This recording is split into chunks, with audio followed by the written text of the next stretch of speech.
Hi everyone, ഐ+ന്റെ പുതിയൊരു വീഡിയോയിലേക്ക് സ്വാഗതം. വിജയിക്കുവാനുള്ള ചേരുവകളെല്ലാം അവനവൻ്റെ ഉള്ളിൽ തന്നെ ഉണ്ട് എന്ന് വിശ്വസിക്കുന്ന ഒരാളാണ് ഞാൻ. കാര്യം, ഒരു മിനിറ്റ് നിങ്ങളിപ്പോൾ ഈ വീഡിയോ കാണുമ്പം തന്നെ ഒന്ന് കണ്ണടച്ചേ. നിങ്ങളുടെ ജീവിതത്തിൽ ഒന്നിലധികം തവണ ശ്രമിച്ച് വിജയിച്ച ഏതെങ്കിലും ഒരു കാര്യത്തെപ്പറ്റി ചിന്തിച്ചേ. നീണ്ട നാളത്തെ ഒരു പരിശ്രമം ആവശ്യമായിട്ടുള്ള കാര്യമാണെങ്കിൽ വളരെ നല്ലത്. അപ്പോൾ ആ രീതിയിലാണ് ഈ നെറ്റ് പരീക്ഷ പോലത്തെ കോമ്പറ്റീറ്റീവ് എക്സാമുകളൊന്നും ഓർക്കുക. ഇപ്പോൾ ഒരു കുഞ്ഞ് നടക്കാൻ പഠിക്കുമ്പോൾ ആദ്യ വീഴ്ചയിൽ നടക്കാനുള്ള ശ്രമം ഉപേക്ഷിക്കുന്നില്ല എന്ന് പറഞ്ഞതുപോലെ നിങ്ങൾ മറ്റൊന്നും ആലോചിച്ചില്ലേലും നിങ്ങൾ ചെറുപ്പകാലത്ത് പല സ്കില്ലുകളും നേടിയത് തെറ്റിയും തിരുത്തിയുമാണ് എന്നുള്ള കാര്യം ഓർക്കുക. നെറ്റ് പരീക്ഷയും കഴിഞ്ഞപ്പോൾ ഡിഫിക്കൽട്ടായിരുന്നു, ഇത്തവണ കിട്ടില്ല എന്നൊക്കെ പറഞ്ഞ് വിളിക്കുന്ന ഒരുപാട് വിദ്യാർത്ഥികളുണ്ട്. അങ്ങനെ ഒരാളാണ് നിങ്ങളെങ്കിൽ നിങ്ങൾക്ക് വേണ്ടിയിട്ടുള്ളതാണ് ഈ വീഡിയോ. പ്രധാനമായിട്ടും നെറ്റ് പരീക്ഷ അഭിമുഖീകരിക്കുമ്പോൾ നിങ്ങൾ ചെയ്യേണ്ട ഒരു കാര്യവും ഈ ട്രയൽ ആൻഡ് എറർ തന്നെയാണ്.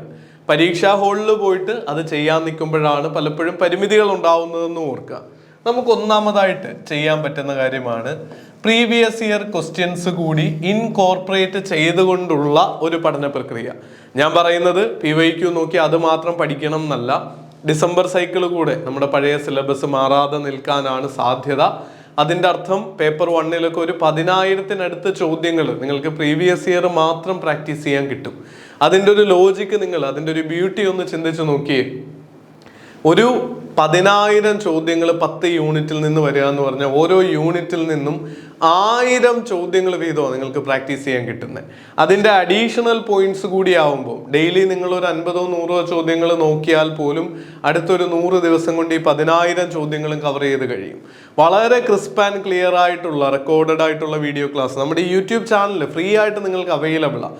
ഇനി ഒരു 4 months ക്രാഷ് പോലെ നമ്മുടെ കോച്ചിങ് തുടങ്ങിയിട്ടുണ്ട്. അത് ആവശ്യമാണെങ്കിലും വളരെ അഫോർഡബിൾ ആയിട്ട് നിങ്ങൾ ദിവസം ഒരു ചായയും കാപ്പിയും കുടിക്കുന്ന പൈസയ്ക്ക് പോലും നമ്മുടെ കോഴ്സുകൾ പേപ്പർ 1 ഒക്കെ ജോയിൻ ചെയ്യാനായിട്ട് പറ്റും. പേപ്പർ 2 അതുപോലെ തന്നെ 10-ലധികം സബ്ജക്റ്റുകളുടെ അവൈലബിൾ. ഡീറ്റെയിൽസ് ഒക്കെ ഡിസ്ക്രിപ്ഷനിലും കമന്റിലും കൊടുക്കാം. അതെന്തോ ആവട്ടെ, നിങ്ങൾ പഠിക്കുമ്പോൾ ശ്രദ്ധിക്കേണ്ട കാര്യം എങ്ങനെയും ആ ടോപ്പിക്കുകൾ സിലബസിൽ പറഞ്ഞിരിക്കുന്ന ഹെഡിങ്ങുകൾ എത്രയും വേഗം കവർ ചെയ്യാനായിട്ട് നോക്കുകയും പാരലായിട്ട് പ്രീവിയസ് ഇയർ ക്വസ്റ്റ്യൻസ് വർക്കൗട്ട് ചെയ്യുകയും ചെയ്യുക. നിങ്ങളുടെ വിജയത്തിലേക്കുള്ള ഒരു ഷുവർ ഷോട്ട് മെത്തേഡാണ്. കാര്യം എന്താണെന്ന് വെച്ച് കഴിഞ്ഞാൽ ഈ PYQ ചെയ്യുമ്പോൾ PYQ ടെസ്റ്റ് മോഡിൽ തന്നെ ചെയ്യണം കേട്ടോ. ചോദ്യം നോക്കി മറ്റ് പേജ് മറിച്ച് ഉത്തരം നോക്കി ആ രീതിയല്ല. നമ്മുടെ പ്ലാറ്റ്ഫോമിൽ ഡെയിലി നിങ്ങൾക്ക് ഫ്രീ ടെസ്റ്റുകൾ അവൈലബിളാണ്. നമ്മുടെ ഫ്രീ കോഴ്സിൽ ജോയിൻ ചെയ്താൽ മതി. നിങ്ങൾ പെയ്ഡ് ആയിട്ടുള്ള ഒരു സംഭവം എടുക്കണമെന്ന് പോലും ഇല്ല. അപ്പോൾ അതിൽ എല്ലാ ദിവസവും 5-5 ചോദ്യങ്ങൾ നിങ്ങൾക്ക് പ്രാക്ടീസ് ചെയ്യാം ടെസ്റ്റ് മോഡിൽ. ലാപ്ടോപ്പ് ഉപയോഗിച്ചാണ് അല്ലെങ്കിൽ വെബ് ബേസ്ഡ് പ്ലാറ്റ്ഫോമാണ് ആക്സസ് ചെയ്യുന്നതെങ്കിൽ NTA CBT മോഡ് പരീക്ഷ എങ്ങനെ നടക്കുന്നോ അതുപോലെ നിങ്ങൾക്ക് ടെസ്റ്റ് എടുത്ത് നോക്കാം സൗജന്യമായിട്ട്. നമ്മുടെ കോഴ്സ് എടുക്കുകയാണ് 10,000-നടുത്ത് ചോദ്യങ്ങൾ വിത്ത് ഡീറ്റെയിൽഡ് എക്സ്പ്ലനേഷൻ പേപ്പർ 1-നും 2-നും കൂടി കിട്ടുകയും ചെയ്യും. അപ്പോൾ ഈ രീതിയിൽ ചോദ്യങ്ങൾ പ്രാക്ടീസ് ചെയ്യുമ്പോൾ അവിടെ തെറ്റ് വരുന്ന ചോദ്യങ്ങൾ എക്സ്പ്ലനേഷൻ നോക്കി പഠിക്കാൻ അതിൻ്റെ മെത്തേഡ് എന്താണെന്ന് നോക്കി മാത്തമാറ്റിക്സ് ആണെങ്കിലും മാത്തമാറ്റിക്കൽ റീസണിങ്ങോ ലോജിക്കൽ റീസണിങ്ങോ ഡേറ്റ ഇൻ്റർപ്രിട്ടേഷനോ റീഡിംഗ് കോംപ്രിഹെൻഷനോ ഏതോ ആവട്ടെ അങ്ങനെ ഡീറ്റെയിൽഡ് ആയിട്ട് പഠിക്കാൻ നിങ്ങൾക്ക് സാധിച്ചു കഴിഞ്ഞാൽ ഈ തെറ്റ് വരുത്തി തിരുത്തുക എന്നുള്ളതിലൂടെ നിങ്ങളുടെ സ്കിൽ ഇമ്പ്രൂവ് ചെയ്യാൻ, നിങ്ങളുടെ വീക്ക് ഏരിയകൾ ഇമ്പ്രൂവ് ചെയ്യാനായിട്ട് സാധിക്കും. അപ്പോൾ ആ പറഞ്ഞതാണ് രണ്ടാമത്തെ ഇമ്പോർട്ടൻ്റ് ആയിട്ടുള്ള പോയിന്റ്. വീക്ക്നെസ്സുകളിൽ നിന്ന് സ്ട്രെങ്തിലേക്ക് അതിനെ കൺവേർട്ട് ചെയ്യുക.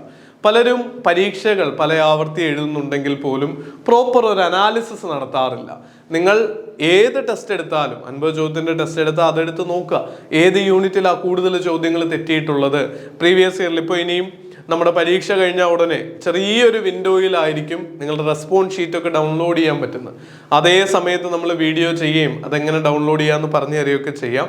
അത് കിട്ടാനായിട്ട് ചാനൽ ഇപ്പോഴേ മറക്കാതെ സബ്സ്ക്രൈബ് ചെയ്യുകയും ബെല്ലൈക്കൺ ടേൺ ഓൺ ചെയ്യുകയും നിങ്ങളുടെ സുഹൃത്തുക്കളിലേക്കും വീഡിയോ ഷെയർ ചെയ്യുകയൊക്കെ ചെയ്യാം. അപ്പോൾ ആ സമയത്ത് ഈ റെസ്പോൺസ് ഷീറ്റ് ഡൗൺലോഡ് ചെയ്ത് വെച്ചാൽ മാത്രമേ നിങ്ങൾ എത്രത്തോളം ചോദ്യങ്ങൾ ടെൻറ്റേറ്റീവ് ആൻസർ കീ വരുമ്പോൾ ശരിയാക്കിയിട്ടുണ്ട്, എത്ര ചോദ്യം തെറ്റിയിട്ടുണ്ടെന്നൊക്കെ അറിയാൻ പറ്റുള്ളൂ. അതും മസ്റ്റായിട്ട് ചെയ്യേണ്ട കാര്യം. ആദ്യത്തെ പോയിന്റ് PYQകൾ പ്രാക്ടീസ് ചെയ്യുക, സിലബസ് കവർ ചെയ്യുന്നതിനോടൊപ്പം തന്നെ. രണ്ടാമത്തെ പോയിന്റ് നിങ്ങളുടെ വീക്ക് ഏരിയകളെ സ്ട്രെങ്തിലേക്ക് കൺവേർട്ട് ചെയ്യുക. മൂന്നാമത് ഒരേ ഒരു കാര്യം കൂടി നിങ്ങൾ ചെയ്താൽ മതി ഈ ബ്ലൂ പ്രിന്റ് സക്സസ്ഫുൾ ആവാനായിട്ട്. ആ പോയിന്റാണ് കൺസിസ്റ്റന്റ് ആവുക എന്നുള്ളത്. സെറ്റ് പരീക്ഷയോ നെറ്റ് പരീക്ഷയോ കോമ്പറ്റീറ്റീവ് എക്സാമുകൾ ഏതോ ആവട്ടെ, നിങ്ങൾ സിവിൽ സർവീസോ എന്തിനു പ്രിപ്പയർ ചെയ്യുന്ന ആളും ആവട്ടെ, വളരെ സിസ്റ്റമാറ്റിക് ആയിട്ടും കൺസിസ്റ്റന്റ് ആയിട്ടുള്ള എഫേർട്ടുകൾ ഇതിനാവശ്യമാണ്. ഒരു ദിവസത്തെയോ 10 ദിവസത്തെയോ അല്ലെങ്കിൽ വളരെ നീണ്ട മണിക്കൂറുകൾ ഒരുമിച്ച് ഒരു വീഡിയോ കാണുകയോ ഒന്നും ചെയ്യുന്നതല്ല നെറ്റ് പരീക്ഷയിലെ വിജയം. ഫൈനൽ ഒരു പുഷ് നൽകാൻ ചിലപ്പോൾ അതിനായേക്കാം. നിങ്ങൾ എക്സോസ്റ്റഡ് ആവാതെ നിങ്ങൾക്ക് കുറേ മണിക്കൂറുകൾ സ്പെൻഡ് ചെയ്യാൻ പറ്റുകയാണെങ്കിൽ നല്ലത്, വെൽ ആൻഡ് ഗുഡ്. പക്ഷേ ഇതിലേക്ക് ഇനിയിപ്പോൾ ഒരു 4 മാസം ഉണ്ടെങ്കിൽ ഡെയിലി ഒരു 3-4 മണിക്കൂറെങ്കിലും തുടർച്ചയായിട്ട് ഇതിൽ ഇൻവെസ്റ്റ് ചെയ്താൽ പോലും 4 മണിക്കൂർ 120 ദിവസം, ഇനിയും ഡിസംബർ പരീക്ഷയ്ക്ക് മുമ്പ് എല്ലാ ദിവസവും നിങ്ങൾ പഠിച്ചാൽ പോലും 480 hours ആണ് കിട്ടുന്നതെന്നുള്ള കാര്യം ഓർക്കുക. 20 യൂണിറ്റുകൾ പേപ്പർ 1-നും 2-നും കൂടി ഡിവൈഡ് ചെയ്യുമ്പോൾ ഒരു യൂണിറ്റിന് 24 മണിക്കൂറാണ് ആകെ നമുക്ക് പഠിക്കാനും PYQ വർക്കൗട്ട് ചെയ്യാനും ഒക്കെ ആയിട്ട് കിട്ടുന്നത്. അപ്പോൾ ഇനിയും എത്രത്തോളം എഫിഷ്യൻ്റ് ആയിട്ട് പഠിക്കണം എന്നുള്ളതാണ് നമ്മൾ ചിന്തിക്കേണ്ട കാര്യം. ഈ പരീക്ഷ കഴിഞ്ഞിട്ടുള്ള ഇനി ടെൻഷനോ സ്ട്രെസ്സോ റിസൾട്ടിനായിട്ടുള്ള ആകാംക്ഷയ്ക്കോ ഒന്നും സ്ഥാനമില്ല. നിങ്ങൾ ഇന്ന് തന്നെ തുടങ്ങുക. അത് സെൽഫ് സ്റ്റഡി മോഡാണെങ്കിലും നമ്മുടെ I+നോട് ചേർന്നുള്ള പഠനമാണെങ്കിലും നമ്മുടെ ടീം നിങ്ങളോടൊപ്പം ഉണ്ടാവും. അപ്പോൾ ഈ 3 കാര്യങ്ങൾ മറക്കാതിരിക്കുക. സിലബസിനോടൊപ്പം PYQ, വീക്ക് ഏരിയകളിലെ സ്ട്രെങ്തൻ ചെയ്യുക, കൺസിസ്റ്റൻസി ഉറപ്പുവരുത്തുക. ഈ രീതികളിൽ നിങ്ങൾ പഠിച്ചാൽ 100% എനിക്ക് ഉറപ്പുണ്ട് വിജയത്തിലേക്ക്, ഡിസംബറിലെ ഒരു വിജയത്തിലേക്ക് നിങ്ങൾക്ക് എത്തിച്ചേരാനാവുന്നു. 10-25 ലക്ഷത്തിലധികം രൂപയാണ് സ്കോളർഷിപ്പായിട്ട് നിങ്ങളെ കാത്തിരിക്കുന്നത്. JRF നിങ്ങൾക്ക് നേടാൻ സാധിക്കുമെന്നും എനിക്ക് ഉറപ്പുണ്ട്. നിങ്ങൾ ആ രീതിയിൽ വർക്ക് ചെയ്യുകയും അതോടൊപ്പം പോസിറ്റീവായിട്ട് വിഷ്വലൈസ് ചെയ്യുകയും നിങ്ങൾ വിജയിക്കും എന്നുള്ള ഉറപ്പ് നിങ്ങളുടെ ഉള്ളിൽ തന്നെ ഉണ്ടാവുകയും ചെയ്യട്ടെ. All the very best. Thank you.